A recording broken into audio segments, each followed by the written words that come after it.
In primetime news this evening, after missed delays, Health Minister says Cornwall Regional Hospital will be fully operational by this year. Man arrested for drug bust gets bail. And Chief Justice pushes for ongoing legal education for judges.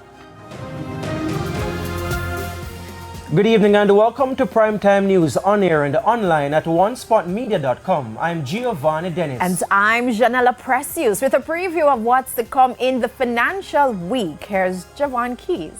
Thanks, General. Well, there's so much interest in the Mayberry bond offer that they've decided to extend it. I'll tell you until when later on. And Jordan is also here with a preview of what's to come in sports. Jordan. Well, it's track and field time again, and the first track meet of the calendar year has already kicked things off at Jamaica College with more to come. I'll give you the details later in sports. My favorite time of the year. There's also sports commentary, E-Prime, and weather in this newscast. But before the break, the feedback question. This evening we're asking, how have you been budgeting now that the holidays are over? You can share comments online, facebook.com/television Jamaica, and tweet us at televisionjam1.